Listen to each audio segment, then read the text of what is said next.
బులెటిన్లో మరో breaking news చూస్తున్నాం. శాంతి వ్యవహారంపై పూర్తి నివేదిక ఇవ్వాలని దేవాదాయ శాఖ మంత్రి ఆనం రామనారాయణ రెడ్డి అధికారులను ఆదేశించారు. మంత్రి ఆదేశాలతో అధికారులు నివేదికను సిద్ధం చేశారు. ఇవాళ మంత్రి ఆనంకు రిపోర్ట్ ఇవ్వనున్నారు.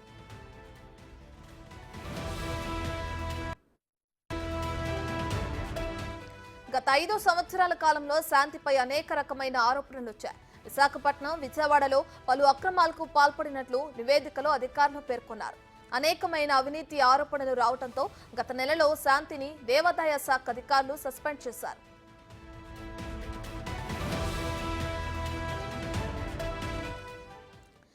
ఇదే అంశానికి సంబంధించి మరింత సమాచారాన్ని మా ప్రతినిధి శివ విజయవాడ నుంచి ఫోన్ అందిస్తారు. రైట్ శివ, శాంతి వ్యవహారం మనకు తెలిసిందే, అయితే దీనికి సంబంధించిన లేటెస్ట్ అప్డేట్స్ ఏంటి? రత్న మొత్తం మీద చూసుకుంటే దేవాదాయ శాఖలో అసిస్టెంట్ కమిషనర్ గా పనిచేసిన శాంతి వ్యవహారం ప్రస్తుతం రాష్ట్ర వ్యాప్తంగా చర్చనీయాంశంగా మారింది. అయితే ప్రస్తుతం ఆమెకు సంబంధించిన పూర్తి స్థాయిలో నివేదిక ఇవ్వాలని చెప్పి దేవాదాయ శాఖ మంత్రి ఆనం రామనారాయణ రెడ్డి అధికారులను ఆదేశించారు. దీనికి సంబంధించి కూడా అధికారులు పూర్తి స్థాయిలో నివేదికని తయారు చేసే పనిలో ఉన్నట్టు తెలుస్తా ఉంది. ఆమె వ్యవహరించిన తీరు చాలా ఇబ్బందికరంగా ఉన్నట్లు కూడా అధికారులు ప్రాథమిక నివేదికలో పేర్కొన్నట్లు కూడా తెలుస్తా ఉంది.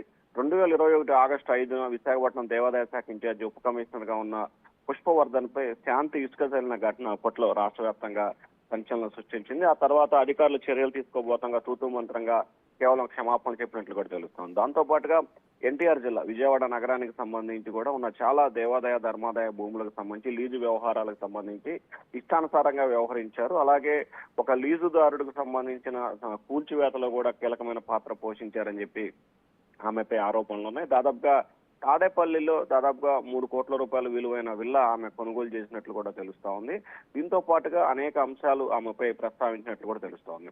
అలాగే ఉమ్మడి విశాఖపట్నం జిల్లాలో వివిధ ఆలయాల్లో దుకాణం వేలం సమయంలో కూడా 11 ఏళ్ల పాటు పొడిగిస్తూ ఆమె సంచలనమైన నిర్ణయాన్ని కూడా తీసుకున్నారు. దేవాదాయ శాఖలో ఎప్పుడు కూడా అన్ని సంవత్సరాలు లీజు ఇచ్చే పరిస్థితి కూడా ఎక్కడ ఉండదు. అలాగే ఏదైతే లీజుకు సంబంధించి అప్పటి అధికార పార్టీ అంటే వైసీపీ నేతలకి నెలకి 20,000 రూపాయలు అద్దెకిచ్చినట్లు కూడా తెలుస్తా ఉంది. కానీ అతను మళ్ళీ దాన్ని ₹1,00,000 సబ్ లీజుకి ఇచ్చుకున్నట్లు కూడా తెలుస్తుంది. సో అలాగే విజయవాడ 1 టౌన్ కు సంబంధించి పలు దేవాదాయ భూములు సత్రాలు ఉన్నాయి. వాటికి సంబంధించి దుకాణాల విషయంలో కానీ లేకపోతే సత్రం లీజు విషయంలో కానీ ఇష్టానుసారంగా వ్యవహరించినట్లు కూడా నివేదికలో పేర్కొన్నట్టు తెలుస్తా ఉంది. రత్న రైట్ శివ, అయితే అధికారులు నివేదిక ఏ సమయానికి సమర్పించే అవకాశం ఉంది? దాని తర్వాత ఎటువంటి చర్యలు ఉన్నాయి?